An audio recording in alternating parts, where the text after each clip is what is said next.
Comment vous battez le Bénois dans le temps? Avec des fioles? Avec la pluie. Avant? Avant avec des fioles. Oh, Et après, c'était le manège. Après, c'était le manège. Après les fioles, c'était le manège. Et après le manège, Georges. Et la manège? Après le manège, il y avait la machine à Jean Corlet. Ouais, parlons de Dieu. Hein? Parlons de Dieu. Allez, on va rien. Raconte-moi un peu des histoires, Jean Corlet, là. Parlons de Dieu, il y avait une petite machine en boule. Alors, on se temps, allez, on va rien. Elle disait, ouais, on a battu avec la loco aussi. Après la loco, après. Ouais, mais non, on était avec la loco. Qu'est-ce qu'on fait avec la viande, comme légumes? Fallait mettre. Eh ben moi j'ai épluché plein de patates. Du bois dedans, c'est bien, tu viens avec la loco. Ouais, ouais. Ouais. J'ai moi. Nous, on était jeunes, on tirait sur le sifflet. Oui. Allez, ils ont dit, qui salaud. J'y vais là, vous me prenez en. Vous me prenez en délire, hein. Vous savez comment qu'il est malin? Ah ouais. Il est là. Combien de temps que tu n'as pas coupé du Bénois comme ça? Bon, 40 années, 40 ans, 42 ans. 42 ans? Oui, oui. Tu te rappelles pas où tu en avais coupé la dernière fois, non? Ah ben, au Dieu Valien. Au Dieu rien. C'est Louis Berthelot. C'est Louis Berthelot. Pierre Denis. Pierre Denis. Oui. Ah, c'est bien. Dans les coins. Ouais, oui. C'était là. Ah. On le battait avec les feuilles. Ah, les fioles, hein? On battait avec les feuilles. Raconte-nous un peu ça, là, vas-y. Ah, on m'a dit, les feuilles, il y en a eu aussi, mais je m'en pas dit. T'en as un, toi, chez toi? Oui. Oh, non, de Dieu. On l'a pas ici, bah. Ah non, bien sûr. Ben oui. Et ben ça y est, là qui filmait. Ben oui.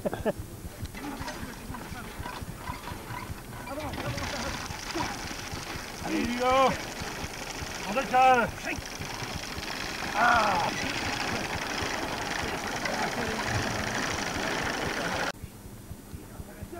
Et par rapport au Djébérien, on est loin du Djébérien, du Rocher de Berma, non, je sais pas. Non, là. Là, le rocher de Bremard, est là.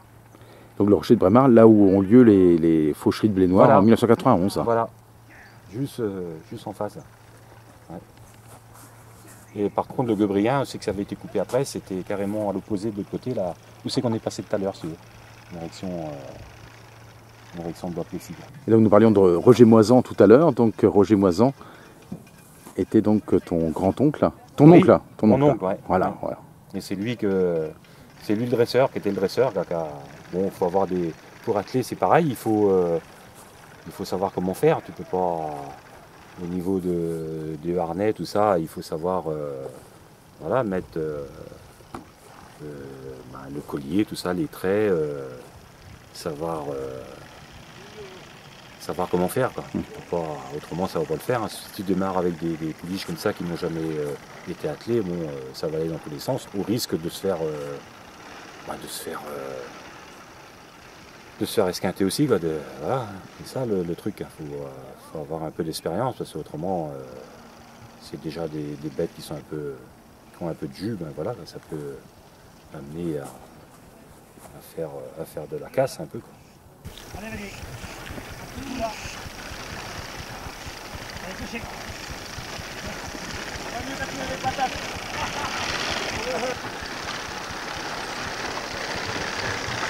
Allez.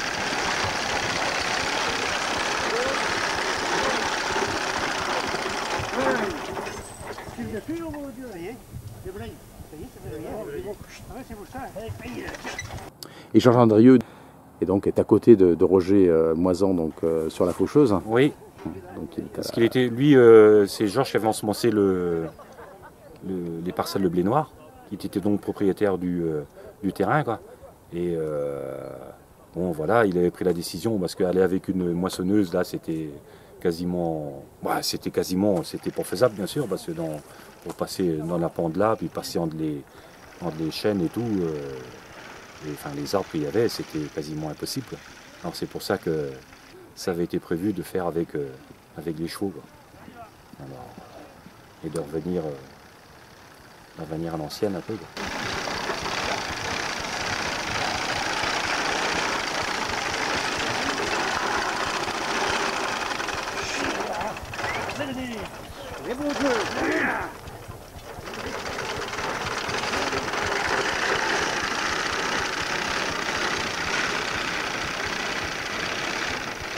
Et toi qui as bien connu Georges Andrieux, comment est-ce que tu le définirais en quelques mots? Qui aimait bien, bah oui, bah Georges, tu lui demandais, tu le demandais, tu allais le chercher. Hein, c'est vrai que là-dessus, il est tout de suite prêt à rendre service. C'est vrai que là-dessus, tout le temps prêt à rendre service. C'est vrai que là-dessus, non, il était sympa, Georges. Et Rémi, lui, donc, pourtant, il était assez jeune, Rémi. Il avait déjà conduit les chevaux, lui aussi, Rémi, alors. À la ferme, je pense qu'il devait l'utiliser aussi pour passer dans les betteraves et tout. Bon, il avait l'habitude quand même de manipuler. Parce que celui qui a peur, c'est pas la peine. Hein.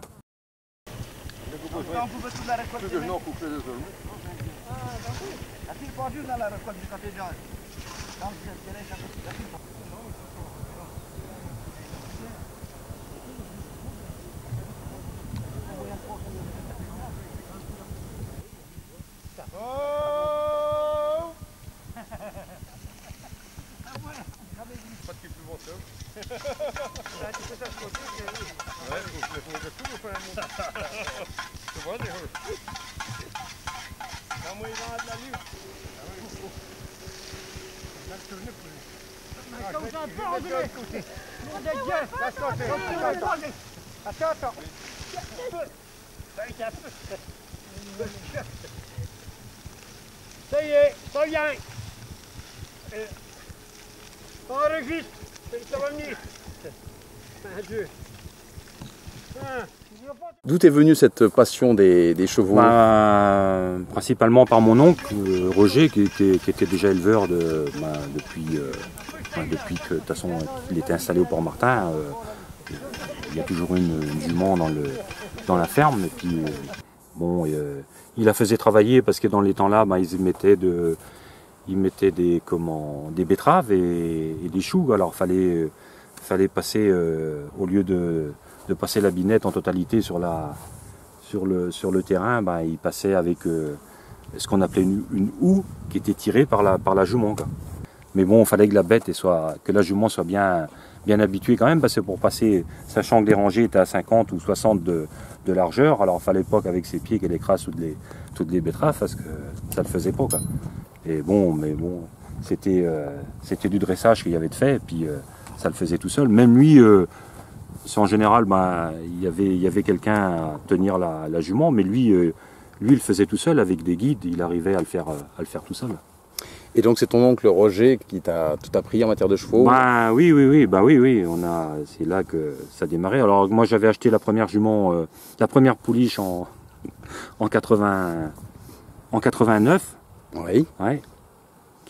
J'avais acheté ça chez Georges Cordon à Saint-Garrec. Oui. Et mon oncle Roger, il avait gardé une de ses pouliches aussi. Alors du coup on les avait mises toutes les deux ensemble. Ils avaient été élevés ensemble. Et c'est de là qu'est parti le dressage des deux pouliches, quoi. Et c'est pareil, c'est des pouliches, il faut les atteler le plus vite possible, qu'on dit, même, on peut dire à 1 an. Là, ils étaient attelés à 18 mois, quoi, mais il faut démarrer déjà. C'est la période aussi, au niveau de l'âge, il ne faut pas attendre non plus 6-7 ans ou 5-6 ans pour le faire, parce que ils prennent du vice, voilà, quoi.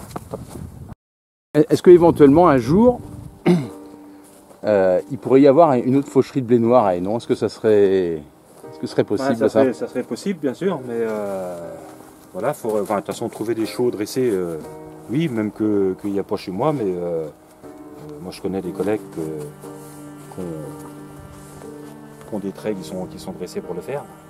Puis le blé noir, personne n'en met, quoi. Enfin, ça reviendra peut-être, je ne sais rien, mais c'est vrai, là, il n'y avait pas à part Georges qui s'était décidé de récolter, c'est pareil. En général, ça se récolte fin septembre.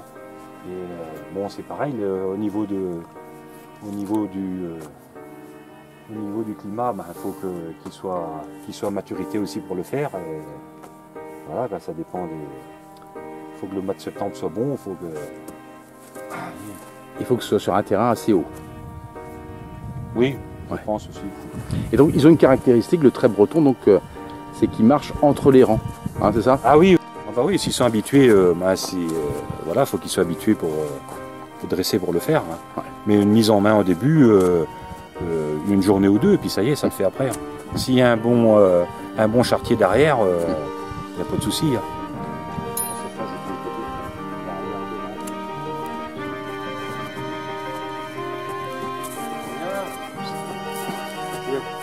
Celle-ci a 2 ans, mais l'autre, il a 10 ans. 10 ans, Elle a 10 ans. Celle-ci a 2 ans. voilà. Ah, mais c'est l'autre qui a 10 ans, elle. C'est l'autre qui a 10 ans. Ah oui, oui. La mère, D'accord, d'accord. Ah oui.